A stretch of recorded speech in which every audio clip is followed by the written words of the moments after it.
It's hot again today. My name is Kevin. I'm a 30-year-old average office worker. Today, too, I was returning from a client's office in the sweltering heat. The asphalt road seemed to shimmer in the strong sunlight, and my whole body was drenched in sweat. Why is it so hot? As I thought this, I staggered toward the train station. The rotary in front of the station, with its fountain, was a little oasis. On a bench nearby, a businessman was sitting, taking a break and eating his lunch. There stood a woman by the fountain. She was a well-dressed old lady, but on closer inspection, she seemed to be visually impaired. She tapped the tactile paving with her white cane. Seeing her, I felt a tightness in my chest, because it brings back painful memories. Nearby, there was loud construction noise, and perhaps because of the noise, the old lady seemed confused and unable to understand her surroundings. I knew she was in trouble, but I couldn't bring myself to speak to her as I was about to pass her by. Then suddenly she said, "Excuse me, I'm sorry, I can't see. Could you please take me to the station entrance?" Caught off guard, I stopped in my tracks. She must have discerned my presence by my footsteps. People who are visually impaired often have heightened hearing. "Where do you need to go?" "I'm really sorry, but I need to get to the next station." Seeing the old lady bow apologetically, I made up my mind. "Sure, let's go together." "Thank you." The old lady's face relaxed with relief as we linked arms and headed toward the destination station. "We're here." I walked slowly, matching her pace, and guided her to the front of the station entrance. The old lady bowed again. "Thank you so much." "No, I'll be going then." "Wait, I'd like to thank you. Could you please tell me your address?" No, it's fine. Please don't worry about it." "I insist, please." I declined when she suddenly asked for my address, but the old lady wouldn't back down. Finally, after much insistence, I handed her my business card and quickly left the station. "Kevin, you've got a phone call." For me. A few days later, my boss called out to me at the office. "Hello." I took the phone from my boss, and the caller remained silent for a moment. "A prank call, maybe." "Hello, I'm going to hang up." "Oh, sorry. Is this Kevin?" "Yes." "Who's this?" "I'm the son of the woman you helped at the station. Thank you for that time. My mother found the company's number on the card you gave her, so I called." "Oh, the lady from that time. I'm sorry to ask out of the blue, but do you remember a name Eugene Miller?" At the mention of that name, my face instantly tensed up. Eugene was the name of someone who caused me the greatest trauma and a deep emotional scar. Just when I thought I had finally forgotten, I'm reminded of him in such an unexpected place. But why does this man know about Eugene? I broke into a cold sweat at the thought, but somehow managed to squeeze out a response. "No, I don't know who that is." "I see. Well, thank you for helping my mother. I'll contact you again if there's an opportunity." "Yes, okay." To be honest, I didn't want to talk anymore. I didn't want to meet that old lady again, nor did I want to remember Eugene, because it would revive unpleasant memories from the past. It was a story from when I was still in elementary school. At that time, I attended a tiny school in the countryside with only about 20 students, and that's where Eugene transferred in. What he did to me back then is still vivid in my memory. Eugene, who had moved from the city, quickly became popular at school, but for some reason, he started to pick on me. He would come over and badmouth me with other classmates or steal my lunch money to buy snacks for them. In short, everything Eugene did to me is something I'd rather not recall. And then, the worst incident happened, but no, I'd rather not think about it. It only makes me feel sick. As I walked home, lost in these thoughts, I suddenly heard a voice. "We meet again." I snapped back to reality. Looking up, I saw the old lady with a white cane, the same one from before. "Are you heading home?" "Yes, I am. It's nice to see you again." The old lady approached me. "Thank you so much for last time."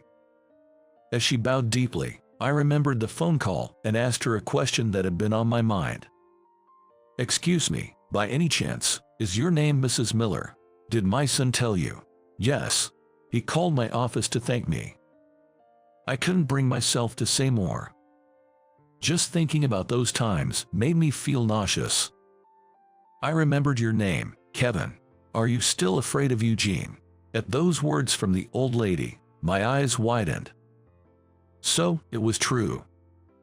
My unpleasant suspicion had been confirmed. "Yes, that's right. I'm truly sorry." The old lady looked sad. She was Eugene's mother.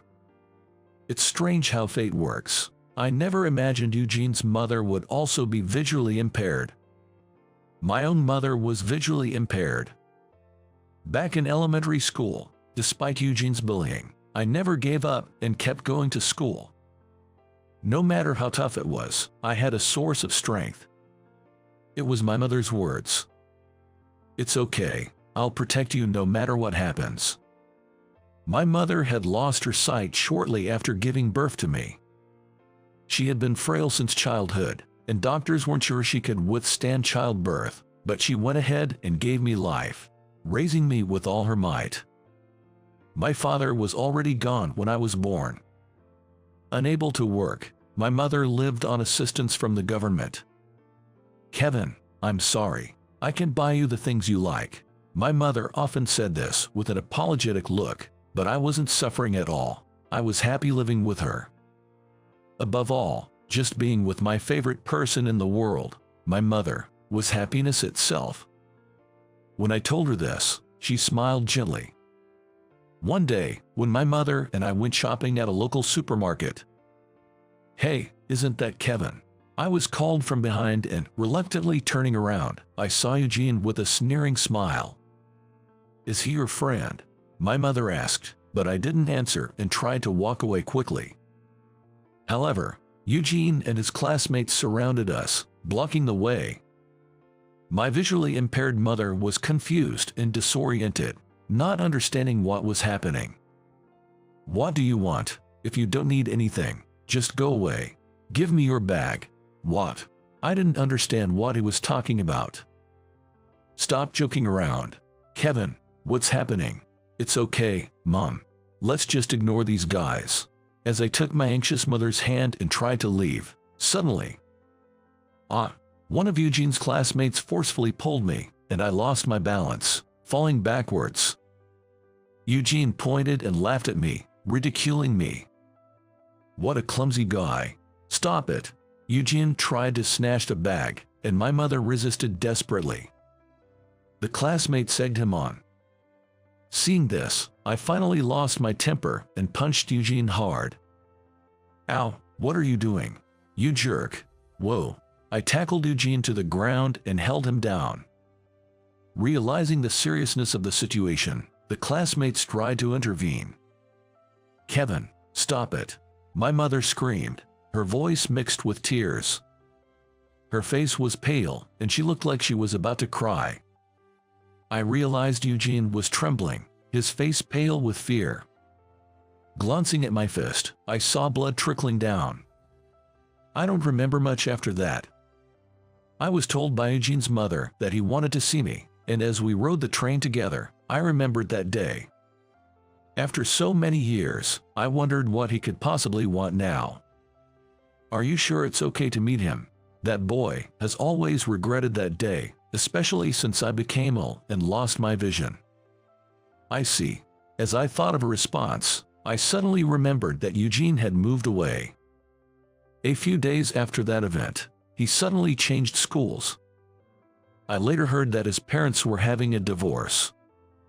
While his parents were discussing the divorce, he was sent to live with his grandparents. Perhaps he was taking out his loneliness and the pain of not having his parents around on me. But that didn't mean I was ready to forgive him. "How is your mother doing?" "She passed away soon after Eugene moved." "I see." She slowly lowered her eyes. I vividly remember how my mother repeatedly apologized to Eugene's grandparents back then. Apologize. What you did is unacceptable for anyone. When I hesitated to apologize, she yelled at me. Seeing my mother's pained face, I left the scene as if running away. I couldn't understand why I had to apologize when it should have been Eugene.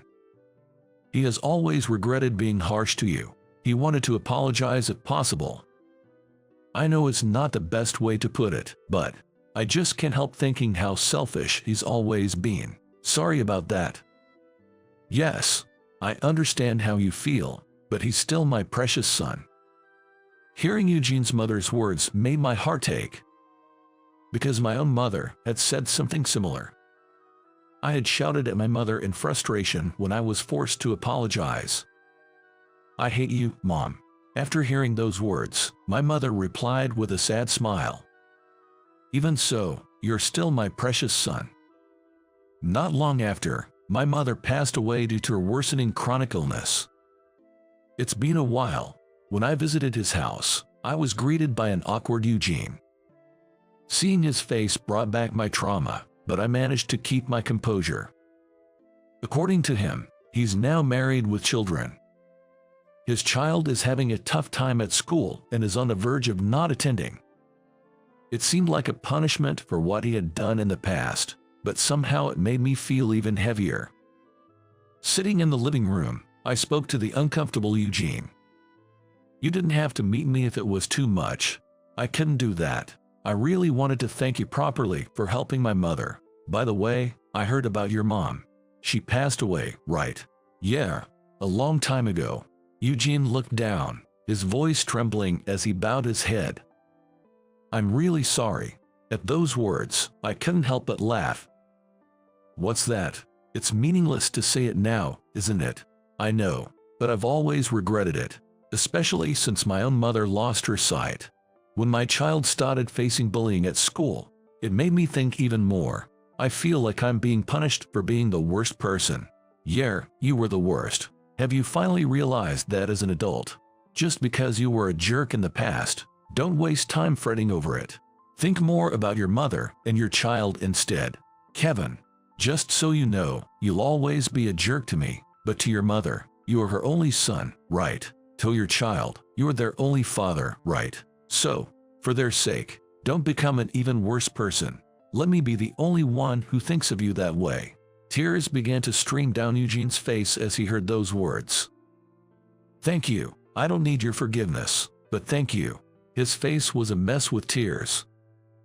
Feeling there was no need to talk further, I bowed and stood up.